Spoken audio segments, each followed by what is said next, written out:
Well, hey guys, we are honored to be joined today by Robert Reffkin, who is founder and CEO of Compass Real Estate. If you're in the real estate world, you know who he is. Robert, thanks so much for joining us today. Glad to be here with you. Well, I'm gonna start and just encourage everybody who's listening to, if they want to hear your story, they need to read your book, No One Succeeds Alone. And then I'd also encourage them, you did a great interview about 4 years ago with Guy Raz on How I Built This, which is very in-depth as well. We don't have that kind of time. So we're going to kind of get into the weeds on some questions that we have after like listening and reading, if that's okay with you. So first, I think knowing a bit of your story, seeing kind of your journey in entrepreneurship, it looks like one of the themes in your life is this tension between two worlds, I'll call it, where it's kind of like, you know, your heritage between your mother's heritage, your father's heritage, you're kind of existing in these two worlds. And then you go to Wall Street, but you have this entrepreneurial bent. And so you're trying to like balance that. And now you've built this company that is like real estate brokerage, which historically is like people in face and face to face, and then technology. And you're trying to connect these two things that seem to be opposed. How do you think about like holding tension and that creative process? Like, is that something that is fueled your creativity? You know, Steve Jobs said creativity is just connecting things. So how do you think about that?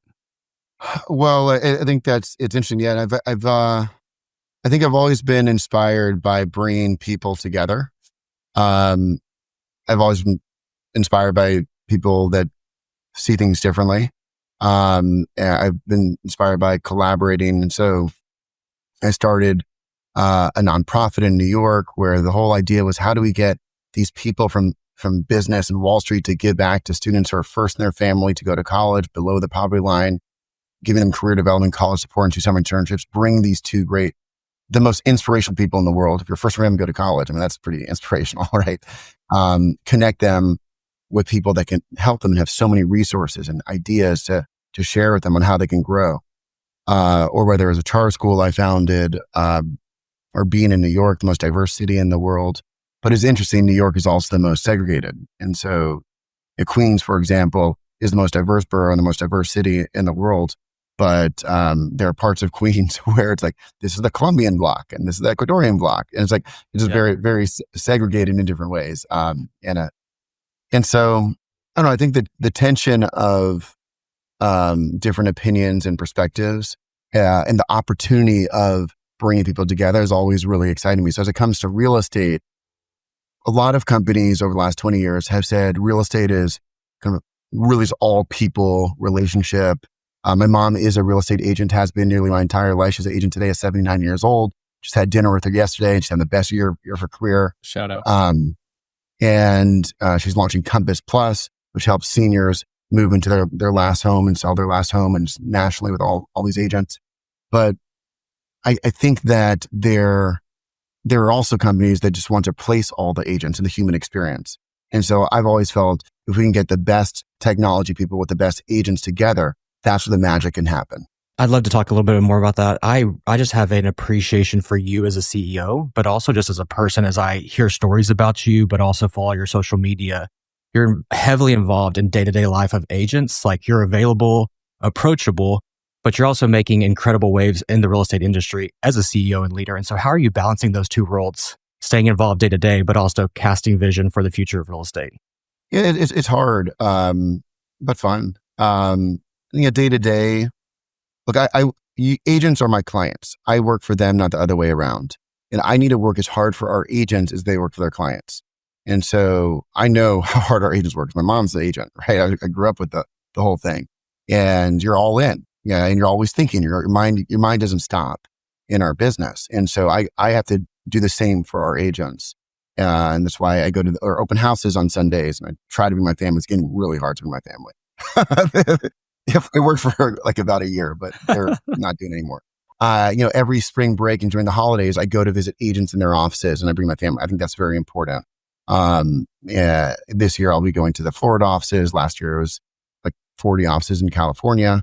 I have Shabbat dinner regularly with agents, and so and of course, on the phone with them and trying to be helpful whenever. But I think there is a challenge, and I know agents face this in their own business, is like being in the business versus like running the business. Like like you're saying, the vision and strategy versus like the just focus on day to day. It's very easy to get to I guess like to not be able to think about the big picture. I have a great team. I think just like agents, you're only as good as your team, and we all have different strengths and weaknesses. At Compass, we call it maximize your strengths, minimize your weaknesses, maximize your strengths. So I have a lot of people around me that help me offset my strengths. But again, it's definitely not easy. And I am more focused on our industry now and what's happening than ever before. Deep frustration for mandatory rules that are not okay, and that are the source. All NAR risk, all litigation risk are a result of national mandatory rules forcing every agent and their client to do something. And it's hard because they believe it's okay. They believe they're doing the right thing. It's been fascinating for me. I've never been around as many good people, because all the MLS people and our people are good people. I've never been around good people where I've seen something so completely differently than them. And like, it makes me think differently about politics and like people on different sides of politics. I've never been in the middle of something like this. Kind of going back to that holding tension between two worlds. I mean, you kind of you're this like bridge a lot of times, and now you're stepping into the gap again in kind of this NAR discussion and clear cooperation. Like, could you explain to those who are listening, like what's the vision that you see in the future of this? So I'll start with the other side. The other side, NAR and MLSs, they believe that, they believe in transparency and everything needs to be in one place. And if it's not, then it'll be hard for the consumer, and that, sellers need the maximum exposure to get maximum price. In days on market and price drop history, you shouldn't hide that from the buyer. And we have the best system of real estate in the world, the envy of the world. It's a good tagline, right? The envy of the world. I've called other countries that they don't say we're the envy of the world, but we're the envy of the world. But we think Great. I mean, by the way, NAR is a big marketing department, really big. Maximum exposure equals maximum price. Great sentence. But they really believe it. I shouldn't be condescending. They really believe it, and they would say that Compass is trying to is being difficult. Here's what I believe. I believe follow the money. What is this all about? Let me ask a couple questions. All right. So, sorry. These rules, are they to protect the consumer or protect the MLS? Why can an agent not watermark their own photo, but then the MLS watermarks it? Why can an agent not put in the listing description, my name is Robert Reffkin. If you want to hear more about the listing, I can show you, I can tell you more. They take it down. Why, if you do a video of the listing, if your photo comes in for 1 second, they take it down? Is that for the consumer? Is that for the homeowner? Is that for what? Who's it for? We can't sell data if you don't have the copyright. Why is it that in order to do your job, of course you have to use the MLS, because they're the only thing that exists in your market. They have never let any other listing system come in place. Why do you have to pay the three-way agreement? Says you have to pay your national association, NAR, your state association, and your local association. Why are 98% of agents paying members of NAR when the average trade group is around 15% for doctors and lawyers? Oh, is it because we're forced to pay, or because we want to pay, like doctors and lawyers? Why is it that everyone talks about transparency, but they allow the portals to hide our contact information? Why is it that the DOJ is actively investing in clear cooperation? Why is it that we just, like a few weeks ago, Supreme Court said, no, we're going to continue to let DOJ investigate clear cooperation? And so, look, the answer to all these things are basically it's money, right? They're a business, but I think these are the kind of questions agents ask me that I do not have good answers for. And I believe this, to me, is not, yes, there are business impacts of ending clear cooperation. It is purely social. Like, that's where my energy comes from, not from like business part of it. It's like, who are these entities who do not own any of the fiduciary duty? Who are they to tell our agents how they have to operate with their clients. The whole mission and vision for this podcast is to introduce agents to good agents that are doing good business and elevate the industry. And on repeat, every agent that we talk to they come back to fiduciary duty. And I can't tell you how many times we've heard already, like, I will actively tell my clients to walk away from a home if I think it's not good for them, which just shows the priority. So I think everything kind of comes back to that idea of fiduciary, which is our duty legally. We're duty bound to protect the interest of our client and do what's best for them.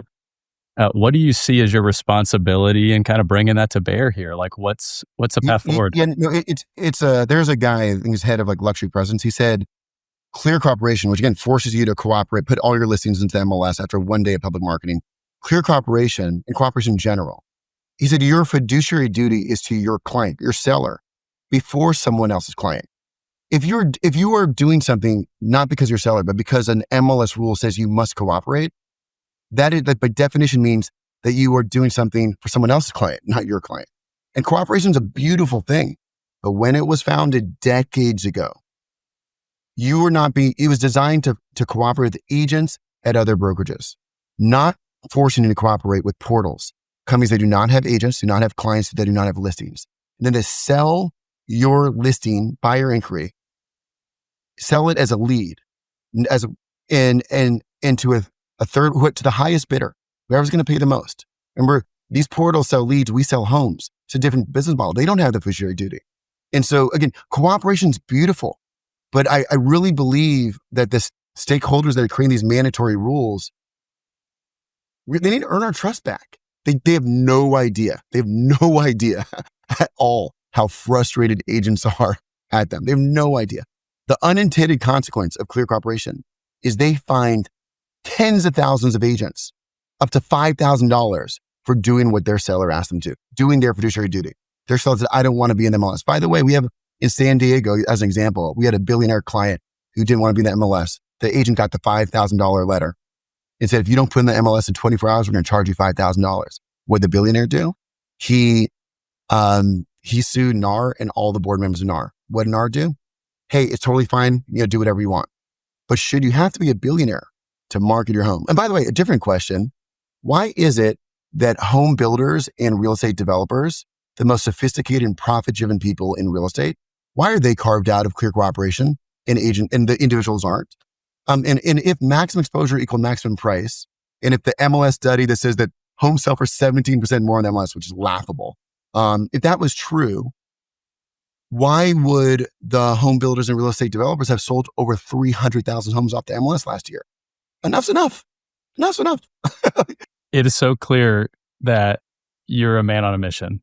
Yeah, this is not, there's no scenario where my agents are going to be forced to to break their fiduciary duty to their seller, to give their listings, their data. They work hard for the relationship.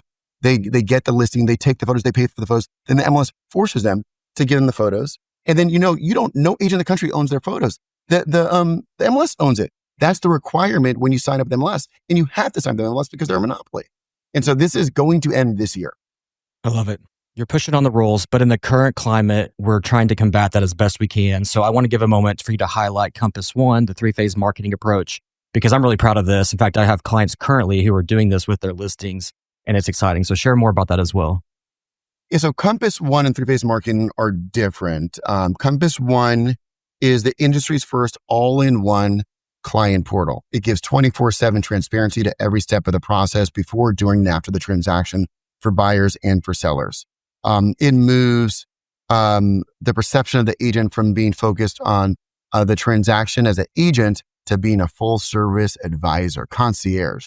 The transaction timeline and all the tasks for the entire transaction can be outlined for the client. It tells you what's supposed to happen when, all of the documents, e-signature, the valuation, CMA for pricing, and all the tours and the history, comments on those, the collaborative collection. What it solves is no client says, please don't put everything in one single portal for me. I'd rather have 100 plus emails. It puts it all in one place. Then you have the 3-phase marketing strategy. This was designed by taking the playbook of the developers. the most sophisticated, the people, the sellers in real estate. And we saw that they don't just put listings in the MLS. They have a 3-phase marketing strategy where first it's a private exclusives to effectively their friends and family, their network. Here's to our agents where they get a first look, they and their clients. In this phase, you have no days on market, no price drop history. So there's no risk. You don't have to take offers. You don't have to take showings, but it lets you test price privately. And sometimes you'll find a buyer that wants to pay a premium to not have competition, to pay a premium to have certainty. Certainty has a price. And so you can get a premium. Then in phase 2 is you put it on compass.com, like a builder would put on just their site publicly. And then everyone can search it publicly. It's totally visible. And in this phase, you still can control your digital footprint. No days on market, no price drop history. And then lastly, you can put it on the public sites and all the portals with the benefit of price discovery in phase 1 and phase 2. And you can tell your seller, look, we just had 30 people come in and there wasn't enough traction, so we should revisit price. Now, I close like one of the problems it solves, which the average homeowner doesn't fully understand, is all the negative insights that's on their listings on all these portals. I'll give you some examples. The agent works so hard. They get the listing, they take the photos, they create this beautiful description. And the photos they're perfect. No, I want that photo, that photo, that photo. And when they put it up on MLS and all the portal sites, what I call comes next is a campaign of criticism. It will say, you're trying to sell it for $2.4 million. There's a valuation estimate right below that says $2.2 million. Oh, the agent's wrong in their pricing. It will say, days on market, 175 days. And clearly the agent did not know how to price it right. They didn't know how to get in front of the right people. This is not an attractive property. Yeah. The school's a 3 out of 10. School's a 3 out of 10. Walk score, somewhat walkable. Bike score, somewhat bikeable. I don't even know what somewhat bikeable means. You have the days, you have 2 different price drops, public price drops. Remember, builders don't want price drops because when the market moves up and down as it does, they can move price up and down. Why cannot any individual agent do that? But you have a price drop, a buyer's going to ask one of 2 questions. Either how much do I have to pay to win this listing or how much do I get off list price? If there's a price drop, they're going to ask the latter. And so I could go on and on. Then of course, every buyer inquiry getting sold off as a third-party lead. Could you imagine the biggest developer in the country that sells 30,000, 40,000, 100,000 homes a year being okay with a portal, rediverting every buyer inquiry to a third-party agent, not the listing agent they hired? Of course not. And so all I'm asking, there is not a single thing I'm advocating for that the home builders and the real estate developers aren't doing every day. Not a single thing. Yeah. To me, I think about it, and I know you've got to go, so we'll be conscious of that. But the 3-phase marketing strategy, the more that we've thought about it, is it's an incredible way to maintain the leverage for our clients at every stage of the process. Because we're off market, private exclusive. You don't have to take that offer. Hey, we'll go to market. If you can't pay our price, we'll just take it to market. Let's leverage. Coming soon. Hey, if you don't want to give us our price, we'll go to the MLS. That's leverage. One of the most valuable sentences you can ever say to increase value for your seller, which is your fiduciary duty, not to help someone else find. It's your duty for your seller. It could be the last dollar they'll ever make, 85 years old. Is the most valuable sentence you can say is when it's a private exclusive. Then this is a real story. There's a buyer came in, offered for a $15 million listing and offered $14.2 million. And the agent says, I am sorry, my client will take nothing less than full ask, 15 million. Anything less than 15 million in the next 24 hours, I'm going to put it in the MLS and you can compete against everyone else. What did the buyer do? 15 million. And marketing is about exclusivity, tension, scarcity. You lose all that when you just put in MLS. And that's why Chanel doesn't put their listings on Amazon. That's why movies have movie trailers. You start with a 15-second trailer months before getting interest, building demand, building an interest list. Restaurants have soft openings. I mean, it's like... It's soft openings. When you watch a movie, and the power of the focus group is very important too. When you watch a movie, it's not the first time they show that. They had focus groups for months in advance to fine tune every single part of it. Where they laugh, could you change it? One of the benefits of private exclusives is it lets you have focus groups to reposition the property. I was in a private exclusive a couple months ago that actually just went in contract for $35 million. And it was listed there are all these people inside that were moving furniture. And I was like, what are all these people doing? They said, well, the early feedback is it was too cluttered. And so they had all these people and it's like, how long is this going to take? 3 days. And I was like, wow, thank God this was a private exclusive. Otherwise that'd have been 3 days of not being able to show the property with public days on market. We are not in a one size fits all world. These National Association mandatory rules are only work if you're in a one size fit all world. We're in a one size fits one. Our business is concierge focused on you, not on MLS. That's fantastic. Well, I know you got to go, Robert. Our last question we ask everybody before they leave our podcast is, if you could go back in time, take the time machine back to the beginning of your career and talk to yourself back then, what piece of advice might you give yourself knowing now everything that you've gone through? That'd be easy. It'd be so easy. Listen to the agents. You are the answer to everything. Anything that's failed at Compass is because there wasn't a large number of agents that supported it. Now, I don't mean listen to like a single agent because they have some crazy ideas, but like if 20% of your agents are saying you should do this thing, you should do it. And that would be by far, we would be in such a different place if we would have been at every single turn, just agents, what do you want? The history of Compass is raising over $2 billion to hire incredible people from inside and outside of real estate, software engineers from Google and Amazon, designers from Apple and the Smithsonian, to listen to agents and ask what they want and then build it. It's fantastic. Robert. I didn't make up coming soons or off market listings. Agents were doing that a long time before me. I didn't make up staging with Compass Concierge. We front load the cost of staging. All we've done is we've taken these great things and we've made them really, really big. Goes back to your book.